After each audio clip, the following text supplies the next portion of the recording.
नमस्कार। IAS prelim के revision में आप सभी का स्वागत है। बढ़ते हैं नए प्रश्न की तरफ।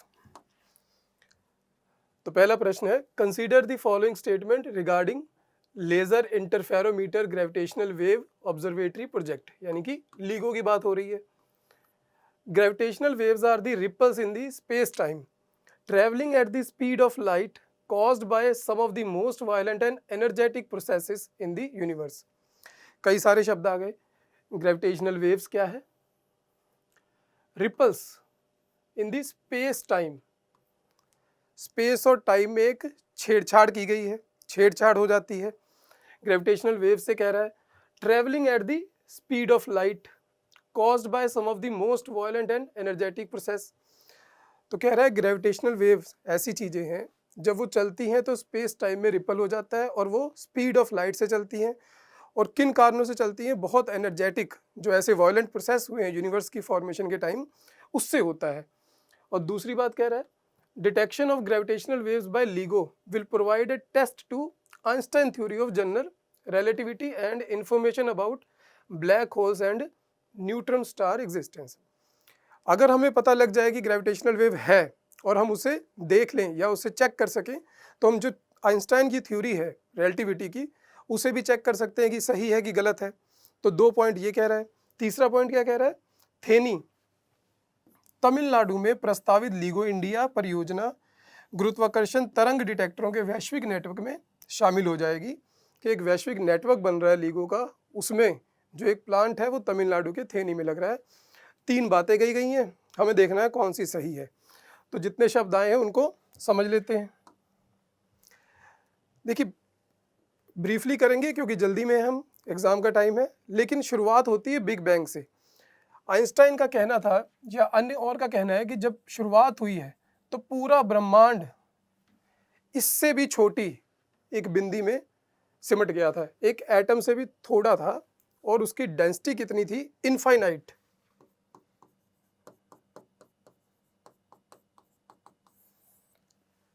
कि जब शुरुआत होती है तो इतनी बिंदी जैसा था और उसकी डेंसिटी थी इनफाइनाइट, जिसको मापा नहीं जा सकता। फिर बिग बैंग होता है, वो फटता है, वो दूर तक फैलता जा रहा है। तो इसी को संदर्भ में रखते हुए, ख्याल रखते हुए, आइंस्टाइन ने कहा कि जब कुछ नहीं था तब भी वो बिंदी थी, जब वो फैली तो इसका मतलब जो उसने जगह ली और जो समय लिया वो एक साथ है। यही जो शब्द कहा जा रहा है यहाँ पर, स्पेस टाइम। स्पेस टाइम दोनों को एक साथ जोड़ा कि जब वो फैला तो स्पेस और टाइम एक साथ था। जैसे कि एग्जांपल ले लें कि ये कागज है और यही स्पेस है और यही टाइम है। ये 1 डायमेंशनल है, इसे आप 4 डायमेंशनल में समझ के देखिए कि सारा कुछ एक साथ जुड़ा हुआ है। कहानी इसी से शुरू होती है। उससे क्या होगा कि अगर कोई भारी चीज़ है, उसका कहना है कि आइंस्टाइन का कोई बहुत भारी चीज़ है जिसकी बहुत ज़्यादा डेंसिटी है, इनफाइनाइट है, जैसे ब्लैक होल है, इस तरीके की चीज़ें हैं, तो जब ये चलेंगी और जहाँ पर होंगी वहाँ पर स्पेस टाइम दब जाएगा। और दब जाएगा तो क्या होगा? इस तरीके से दब जाएगा। तो जो स्पीड ऑफ लाइट है, जो लाइट चलती है, क्या स्पीड है उसकी? 3 × 10⁸ मीटर पर सेकेंड। इस स्पीड से चलती है, सीधी चलती है। लेकिन कहीं कहीं जो उन्होंने ऑब्जर्व किया है, उसको डिटेल में नहीं कर सकते, ऑब्जर्व किया है तो लगता है कहीं से डिफ्लेक्ट भी हो रही है। लाइट में मास नहीं है। हमने एक वीडियो में देखा आपने कि फोटोन है जिसमें मास नहीं है, इलेक्ट्रोमैग्नेटिक फोर्स है, कैरी करती है। तो वो क्यों डिफ्लेक्ट हो रही है? तो उसका कारण ये निकाला गया कि ऐसा है, कहीं कहीं पर बहुत भारी चीज़ पड़ी है स्पेस में जिसकी ग्रेविटी बहुत ज़्यादा है, इनफाइनाइट है। जब लाइट वहाँ से निकलती है तो डिफ्लेक्ट हो जाती है। और क्यों हो जाएगी? क्योंकि स्पेस और टाइम एक साथ है। स्पेस और टाइम ये है, कोई भारी चीज़ रख दी इसमें तो ये झुक गई अंदर को। अब लाइट को जाना है तो उसको जो फॉलो करना है वो स्पेस टाइम को ऐसे ही फॉलो करना है। और जहाँ पर डेंसिटी और ज़्यादा हो जाएगी वहाँ पर क्या होगा? लाइट ऐसे जाएगी और वापस ही नहीं आ पाएगी, जिसे कहा जाता है सिंगुलैरिटी, खास करके ब्लैक होल के पास। ठीक है ना? स्पेस टाइम को रिपल होता है। और कैसे हो रहा है? कौन कर रहा है? ग्रेविटेशनल वेव्स कर रही हैं। क्योंकि जब ये घूमेगा तो ये ग्रेविटेशनल वेव्स बनेंगी, जो ये बन रही हैं। 2 ब्लैक होल हैं, ये आपस में एक दूसरे के पास चक्कर लगा रहे हैं। अकेला भी अगर चलेगा तो स्पेस टाइम को वो परमानेंट घुमाता हुआ चल रहा है, और स्पेस टाइम में जब रिपल आएंगे तो जो वो रिपल है वो ग्रेविटेशनल वेव होगी। जैसे ये स्पेस है और टाइम भी यही है, तो ये जो लाइन है ये वाली, ये ग्रेविटेशनल वेव है, और ये जो झुका हुआ है सारा ये स्पेस टाइम है। फिर स्पेस टाइम ऐसा हो गया। तो कहने का मतलब है आइंस्टाइन का कि स्पेस टाइम एक साथ है। जिस तरीके से हम सोचते हैं कि स्पेस अलग है टाइम अलग है, यूनिवर्स में उस तरीके से नहीं है, एक साथ जुड़ा हुआ है। जब भी कोई भारी चीज़ चलेगी स्पेस टाइम दबेगा, जब दो चीज़ें मिलेंगी वॉयलेंट कोई चीज़ होगी, एक साथ इकट्ठा हो जाएंगे, ब्लैक होल बनेगा तो और वॉयलेंट चर्निंग होगी स्पेस टाइम की, तो दूर तक ग्रेविटेशनल वेव्स जाएंगी। ऐसा माना जाता है कि बिग बैंग के समय जो ग्रेविटेशनल वेव बनी उसके फूटने पर वो अभी तक चल रही हैं। इसी प्रकार कई सारे ब्लैक होल की न्यूट्रॉन स्टार मिलते हैं, उनकी अभी तक चल रही हैं, उन्हें ही हम चेक करना है LIGO के द्वारा। तो ये सारा प्रोसेस है ग्रेविटेशनल वेव का, स्पेस टाइम का, रिपल इन स्पेस टाइम, और स्पीड ऑफ लाइट से ही चलेगी ये भी ग्रेविटेशनल वेव भी। अब ये आ गया LIGO। ये करेगा क्या, ब्रीफली समझ लेते हैं कि ये चेक करेगा कि ग्रेविटेशनल वेव है कि नहीं, जो इसने चेक कर लिया 2015 में, जिसके लिए इसे नेक्स्ट ईयर नोबेल प्राइज भी मिल चुका है। कैसे चेक करेगा, एक फील्ड में 4-4 किलोमीटर की ऐसे लंबी लाइनें बना ली जाएंगी सीमेंट की, उनके अंदर पूरे इक्विपमेंट लगा लिए गए हैं। प्रोसेस ये है कि अगर इसमें लाइट जाएगी, यहाँ से लाइट डाली जाएगी, दो हिस्सों में डिवाइड हो जाएगी, फिर वहाँ पर आगे जाकर मिरर लगे हुए हैं, वापस आएगी, यहाँ पर आके फिर से चेक हो जाएगी इस जगह पर आकर। अगर तो दोनों एक साथ गई और दोनों एक साथ वापस आई और उस मिरर ने चेक कर लिया जो यहाँ पर लगा हुआ है सिस्टम लाइट डिटेक्टर, और दोनों अगर आएंगी एक साथ तो कैंसिल हो जाएंगी, वहाँ कुछ नहीं आएगा। लेकिन अगर एक भी बाजू पर या इधर या उधर ग्रेविटेशनल वेव है तो वो क्या करेगी, जो लाइट ट्रेवल कर रही है ग्रेविटेशनल वेव उसमें क्या कर देगी, डिफ्लेक्शन ला देगी, क्योंकि लाइट क्या करेगी, उसी के साथ चलेगी जो स्पेस टाइम में रिपल आया है। तो क्या होगा, एक तो सीधी आ जाएगी, एक में गड़बड़ आएगी। अगर एक में भी गड़बड़ आ गई और इस डिटेक्टर ने कुछ भी डिटेक्ट कर लिया तो क्लियर इंडिकेशन है कि ग्रेविटेशनल वेव है। यही इस LIGO ने किया है। ठीक है, LIGO का काम है ग्रेविटेशनल वेव चेक करना है। क्यों कर पाएगा, क्योंकि वो ग्रेविटेशनल वेव जो है स्पेस टाइम में रिपल कर रहा है, और यहाँ भी करेगा, इसलिए उसने चेक कर लिया। यही सारा सिस्टम है। ये सिंगुलैरिटी शब्द है, ये ब्लैक होल बिल्कुल जहाँ पर डेंसिटी इन्फिनिट हो चुकी है वो है। इवेंट होराइजन, ये भी शब्द बहुत बार आता है, ये वो जगह है, इसके बाद जाने के बाद फिर कोई चीज़ वापस नहीं आ सकती। अगर कोई चीज़ इवेंट होराइजन तक पहुँच गई तो फिर वापस नहीं आ सकती। उसको ऐसे देख लेते हैं, यहाँ पर ये है ब्लैक होल, जो इसका सेंटर है ये है सिंगुलैरिटी, जहाँ पर डेंसिटी इन्फिनाइट के आसपास पहुँच चुकी है। ये वो अंतिम चीज़ है इवेंट होराइजन। अगर कोई चीज़, मान लेते हैं अर्थ ही है, अगर इस सर्कल तक पहुँच गई तो वो आखिरी बार घूम पाएगी और उसके बाद अंदर चली जाएगी, फिर कभी भी बाहर नहीं आ पाएगी। वो है सिंगुलैरिटी, और ये ब्लैक होल से संबंधित है। और जो हमारा ब्लैक होल है उसका नाम है सेजिटेरियस, सेजिटेरियस ए। ठीक है, तो चलते हैं अपने प्रश्न की तरफ और देखते हैं अब क्या समझ में आया हमें। तो गुरुत्वाकर्षण तरंगे ब्रह्मांड में कुछ सबसे हिंसक और ऊर्जावान प्रक्रियाओं के कारण हुई है। प्रकाश गति से चलता है, स्पेस टाइम में रिपल लाता है। बिल्कुल सही बात है, यही ग्रेविटेशनल वेव का काम है। दूसरा है, LIGO द्वारा गुरुत्वाकर्षण तरंगों का पता लगाना आइंस्टाइन के सामान्य सापेक्षता के सिद्धांत को करेगा। पता लग जाएगा ब्लैक होल है नहीं है। जो इन्होंने ग्रेविटेशनल वेव को देखा तो आइडिया हो गया कि कहीं पर दो ब्लैक होल जब मर्ज हो रहे हैं तो उसको उन्होंने चेक किया कि वहाँ पर निकली है कई बिलियन साल पहले, तो उस तरीके का इन्होंने चेक कर लिया। बिल्कुल सही है। और ये थेनी में बन रही है? नहीं, ये बन रही है हिंगोली डिस्ट्रिक्ट। कहाँ पर है ये? महाराष्ट्र में। ये पांचवा है LIGO। एक है ये, दो है ये USA में, एक है हैनफोर्ड, लिविंगस्टोन।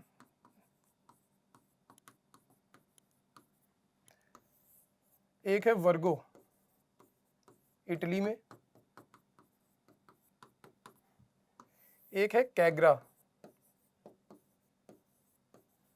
ये है साउथ कोरिया में, और जो 5वां लग रहा है वो लगेगा हिंगोली में। तो भारत क्या है, उस पार्ट का हिस्सा बन जाएगा जो वैश्विक एक कोशिश चल रही है नेटवर्क की, ग्रेविटेशनल वेव को ढूंढने की। तो इसका हमें क्या देखना है, कथनों में से कौन सा सही है। तो 2 सही है, तीसरा गलत है, तो इसका आंसर हो गया 1 और 2। ठीक है, आगे बढ़ते हैं।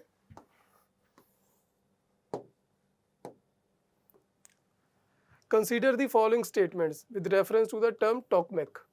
टॉकमेक की बात होगी। टॉकमेक क्या है, कह रहा है टॉकमेक एक प्रायोगिक मशीन है जिसे संलयन की ऊर्जा का उपयोग करने के लिए डिज़ाइन किया गया है। टॉकमेक एक ऐसी मशीन है, टॉकमेक, जिसमें कि फ्यूज़न, न्यूक्लियर फ्यूज़न को चेक किया जाएगा, किस प्रकार से वो काम करती है, बनाया जाएगा। एक स्टेटमेंट ये हो गई। डिवाइस गम प्लाजा को शामिल करने और नियंत्रित करने के लिए विद्युत क्षेत्रों का उपयोग करता है जो बड़ी मात्रा में ऊर्जा उत्पन्न करने के लिए ड्यूट्रियम और ट्रिटियम नाभिक के बीच संलयन को सक्षम बनाता है। ये कह रहा है कि जो सिस्टम है पूरा वो किस पर बेस्ड है, इलेक्ट्रिक फील्ड पर बेस्ड है, ताकि वो कंटेन कर सके, कंट्रोल कर सके हॉट प्लाज्मा को, which enables the fusion between the deuterium and tritium nuclear to produce great amounts of energy. कि हॉट प्लाज्मा बननी है जिसमें जाकर वो ड्यूट्रियम और ट्रिटियम फ्यूज होंगे, उसके लिए इलेक्ट्रिक फील्ड का यूज़ किया जाएगा। ये देख लेते हैं सारा प्रोसेस क्या है, फिर हमें आंसर उसका मिल जाएगा। चलिए, अच्छा, ड्यूट्रियम ट्रिटियम क्या है, हाइड्रोजन। हाइड्रोजन में क्या है, एक प्रोटॉन है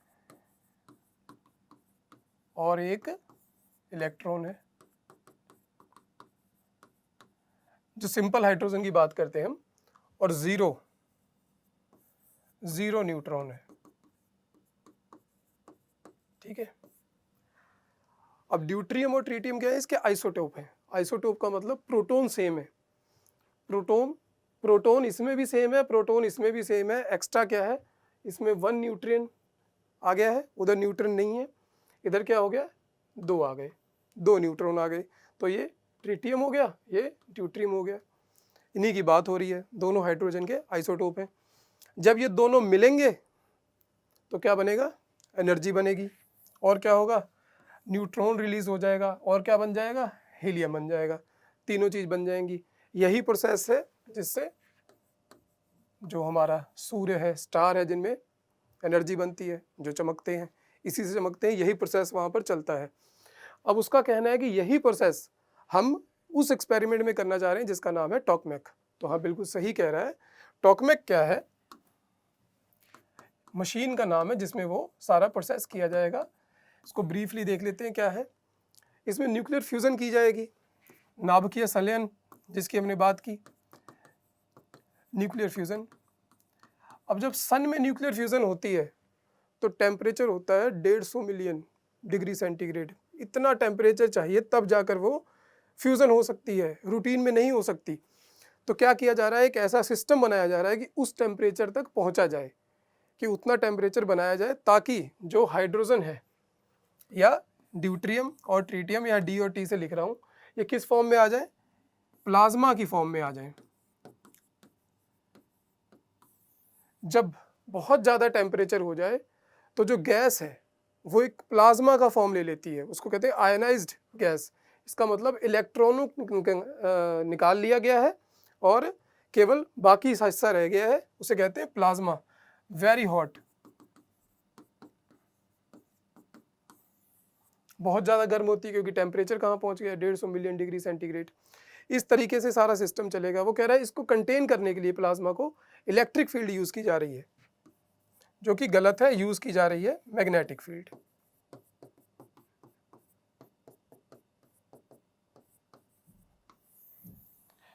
मैग्नेटिक फील्ड इसलिए की जा रही है, वो भी किस लेवल पे, -269 डिग्री सेंटीग्रेड।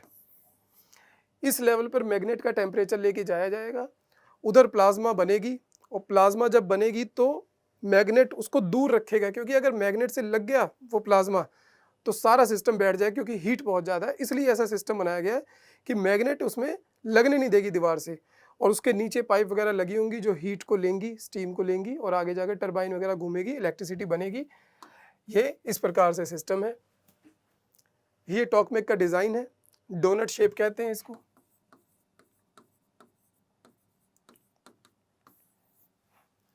और ये मैग्नेट है, ये लगने नहीं देगा, ये प्लाज्मा रहेगी ऐसे और बीच में चलती रहेगी। जब वो एनर्जी बनेगी इस स्टेज में जाकर वो क्या होगा, वो फ्यूज हो जाएंगे और एनर्जी निकलेगी, वो सारा सिस्टम चलेगा। इसमें कौन कौन से देश हैं, मेनली ये है कहाँ पर, फ्रांस में लोकेटेड है।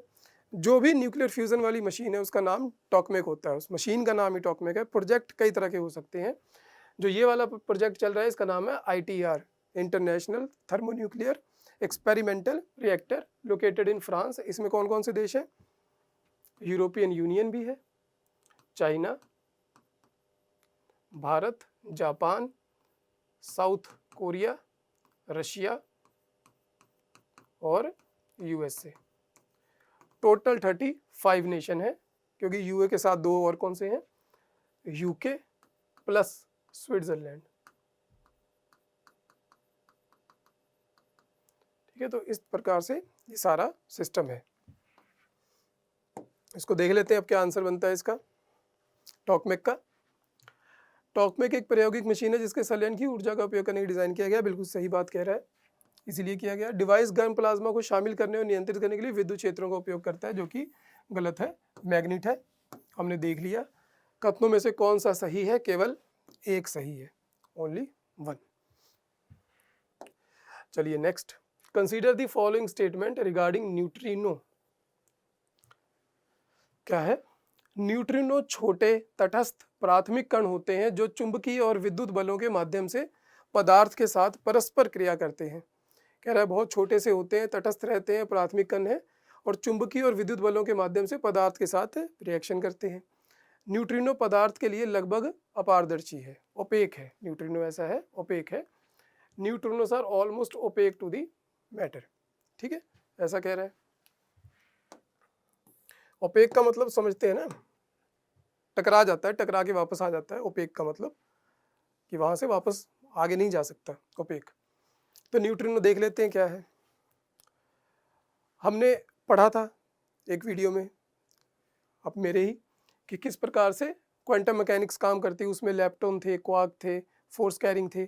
तो जो लेप्टॉन थे उसमें एक हिस्सा और था, ये वाला न्यूट्रिनो। ये सब एक चीज से जुड़ा हुआ है, कोई भी कहीं से अलग से नहीं है। अब इसको क्या है, ये वो पार्टिकल है जो इससे छोटे नहीं किए जा सकते, सब एटॉमिक है। न्यूट्रिनो फंडामेंटल है। अब ये कह रहा है ये बहुत ज़्यादा है, अबंडेंट है, इतने ज़्यादा हैं कि कितने ही सारे ट्रिलियंस एक एक सेकंड में हमारी बॉडी से निकल रहे हैं। अभी मेरे अंदर से कई सारे निकल गए और मुझे पता नहीं लगा। तो ये इस प्रकार के हैं। तो क्या है, ये पास हो जाते हैं, ओपेक नहीं है।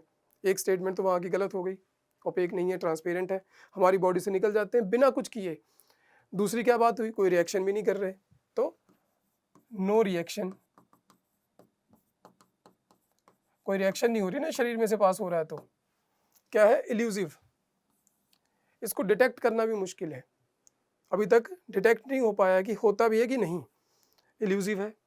ऑसिलेटिंग, एक शेप नहीं है इसकी, एक ही पोजीशन में नहीं रहता, बदलता रहता है बार बार। 2-3 तरीके से है, एक इलेक्ट्रॉन न्यूट्रिनो है, एक मियोन न्यूट्रिनो, एक टाउ न्यूट्रिनो, 3 तरीके का है, तीनों में बदलता रहता है। और क्या है, लाइट वेट है, वेरी लाइट वेट है। डाइवर्स, डाइवर्स क्या है, बहुत तरीके से बनता है। कैसे कैसे बनता है, एक तो सन में जब फ्यूजन हो रही है, न्यूट्रॉन निकलता है, न्यूट्रॉन निकला था हमने देखा, वही न्यूट्रॉन है। और कहाँ पर है, न्यूक्लियर फिशन में, न्यूक्लियर रिएक्टर जो नॉर्मल है हमारे, जिसमें न्यूक्लियर फिशन होती है, उसमें भी न्यूट्रॉन निकलता है। रेडियो एक्टिव डिके होता है जब,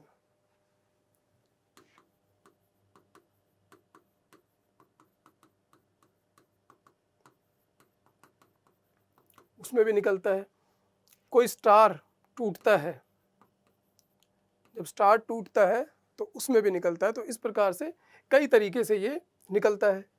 तो क्या क्या हो गया न्यूट्रिनो का, डाइवर्स है, फंडामेंटल है, टूट नहीं सकता, अबंडेंट है, इल्यूसिव है, ऑसिलेटिंग है, लाइट वेट है, डाइवर्स है, मिस्टीरियस है। वो कह रहे हैं एक लगता है कि एक और शेप है, वो चलिए वो आगे डीप का ज़्यादा काम हो जाएगा। और एक और कंसेप्ट है, वो कह रहे हैं ऐसा कैसे हो सकता है कि न्यूट्रिनो एग्जिस्ट कर रहा है, जरूर इसका कोई एंटी मैटर होगा और हो सकता है इसका एंटी मैटर ये खुद ही हो। एंटी मैटर मैटर एक अलग कंसेप्ट है, ब्रीफली देख लेते हैं। एंटी मैटर का मतलब है कि जैसे इलेक्ट्रॉन नेगेटिव चार्ज है, तो अगर एंटी मैटर होगा तो इलेक्ट्रॉन वहां पर पॉजिटिव चार्ज हो जाएगा और ये दोनों एक दूसरे को खत्म कर देंगे। और हमारे पास एंटी मैटर नहीं है, अगर एंटी मैटर हो हम एग्जिस्ट ही नहीं करेंगे। लेकिन उसका कहना है कि न्यूट्रिनो के पास हो सकता है खुद का ही एंटी मैटर हो, तभी वो सारा सिस्टम ये इस तरीके की कार्रवाई कर पाता है। ये सारी बातें हो गई न्यूट्रिनो की। प्रश्न देख लेते हैं। Neutrino are tiny neutral elementary particles which interact with the matter via magnetic and electric force. तो ये गलत है, कोई फोर्स के साथ कहीं नहीं कुछ करता, वो बिल्कुल निकल रहा है, उसे डिटेक्ट भी नहीं किया जा सकता अभी, तो ये गलत हो चुका है। Neutrinos are almost opaque to the matter, ये भी गलत है। तो क्या ढूंढना था हमें, given above is are correct. तो neither one and neither two, कोई भी सही नहीं है, दोनों गलत है। चलिए अगला प्रश्न देखते हैं। Consider the medical termination of pregnancy act अधिनियम 2021 के संबंध में निम्नलिखित कथनों पर विचार करें। भ्रूण असामान्यताओं के मामले में 20 सप्ताह तक के गर्भ को समाप्त करने के लिए राज्य स्तरीय मेडिकल बोर्ड की राय आवश्यक है। कहने का मतलब फीटल एबनॉर्मेलिटीज है तो स्टेट लेवल मेडिकल बोर्ड की जरूरत पड़ेगी। अगर प्रेगनेंसी को टर्मिनेट करना है 20 वीक से पहले, सब्सटेंशियल फीटल एबनॉर्मेलिटीज कि जो बच्चा है, जो फीटस जो होने वाला है, उसमें बहुत ज़्यादा एबनॉर्मेलिटी है, तो 20 हफ्ते तक अगर उसको उस समय करना है तो मेडिकल बोर्ड की आवश्यकता होगी। एक तो ये लाइन कह रहा है, दूसरी कह रहा है the act do not allow unmarried women to terminate a pregnancy after 16 weeks in the case of failure of contraceptive method और डिवाइस। कि अगर कोई 16 साल से कम की अनमैरिड लड़की है और किसी तरीके से वो माँ बन गई, क्यों बन गई, कॉन्ट्रासेप्टिव जो मेथड है वो फेल हो गए इस वजह से, तो उन्हें अलाउड नहीं करता। दूसरी है the name and the other particulars of a women whose pregnancy has been terminated shall not be revealed except to a person authorized in the any law that is currently in force। कहने का मतलब कि जो terminate करेगा pregnancy वो उसका नाम, उसका कोई भी विवरण नहीं बताएगा किसी को भी, जब तक कि कोई अथॉरिटी, कोई कोर्ट मांग ले तो उसे देना पड़ेगा। वैसी बात कह रहा है। इसको पूरे एक्ट को देख लेते हैं। तो क्या एक्ट है, दो एक्ट हैं, एक 1971 में था और एक अब 2021 में उसको अमेंड करके बनाया गया है। 71 वाले को देख लेते हैं। सिंपल था, वो जैसा समय था देश का वैसा ही वो एक्ट है, 50 साल पहले की बात है। तो मैरिड वुमेन ही कर सकती थी। टोटल टाइम जो था अप टू 20 वीक्स था। लिमिट ऑफ जेस्टेशन, जेस्टेशन का मतलब होता है पूरा पीरियड, गर्भावस्था जो पूरा कहा जाता है 9 महीने का, वो होता है gestation period, gestational period. Up to 20 weeks ही था। ओपिनियन ऑफ डॉक्टर क्या था, अगर 12 हफ्ते तक टर्मिनेट करनी है तो 1 RMP की जरूरत है, रजिस्टर्ड मेडिकल प्रैक्टिशनर, और 2 RMP की जरूरत है अगर 20 हफ्ते तक करना है। फीटल अबनॉर्मेलिटी है तो 20 हफ्ते की ही लिमिट थी, ये पुराने वाला था। लेकिन अब समय बदलने के हिसाब से, टेक्नोलॉजी बदलने के हिसाब से ऐसी ऐसी जांच हो सकती हैं जिससे 20 हफ्ते के बाद पता लगता है कि ऐसी बीमारी है, बच्चा बाद में जाके ठीक नहीं रहेगा या माँ को नुकसान हो सकता है। तो उन सबको मद्देनजर रखते हुए नया एक्ट बनाया गया। उसमें अब क्या किया गया है, both married and unmarried women can avail, ठीक है, दोनों कर सकती हैं। अब वुमेन ही एक शब्द रह गया, अनमैरिड वुमेन वाला और मैरिड वुमेन वाला कंसेप्ट नहीं है, केवल वुमेन, महिलाएं, ठीक है। दूसरा आ गया, अब 24 हफ्ते तक लिमिट कर दी है, लेकिन उसमें आगे क्राइटेरिया है। क्या क्या क्राइटेरिया है, अगर तो 20 हफ्ते तक कराना है, 12 हफ्ते से खत्म कर दिया, 20 हफ्ते तक मैंडेटरी कर दिया कि करा सकते हैं। उसमें 3 कैटेगरी बना दी सिंपल। एक तो कॉन्ट्रासेप्टिव फेल होने पर,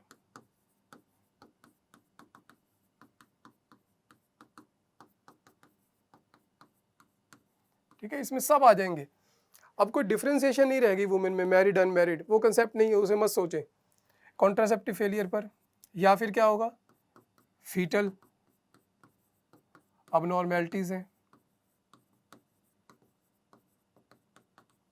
और तीसरा हो जाएगा वल्नरेबल ग्रुप, जिसमें माइनर भी आ गई, छोटी लड़कियां भी आ गई, रेप सर्वाइवर भी आ गए, इस तरीके के जो भी आ जाएंगे, डिफरेंटली एबल वगैरह सब आ जाएंगे। वो 20 हफ्ते तक करा सकते हैं, एक डॉक्टर उनको दे देगा। 24 हफ्ते में क्या होगा, ये और ये वाला ये कंटिन्यू रहेगा, इसका प्रावधान नहीं है।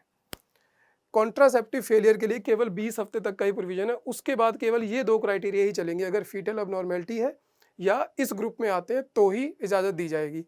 और 24 हफ्ते वाले में क्या है, अगर फीटल अबनॉर्मेलिटीज़ है तो आप आफ्टर 24 वीक्स करवा सकते हैं, केवल इस केस में, ये वाले में, फीटल वाले में। इसके लिए मेडिकल बोर्ड बनेगा जिसमें गायनेकोलॉजिस्ट होना चाहिए, पीडियाट्रिशियन होना चाहिए, रेडियोलॉजिस्ट होना चाहिए, या सरकार जिसे चाहे। ये 4 चीज़ें लिखी गई हैं कि इन 4 को मिला के ही बोर्ड बनेगा।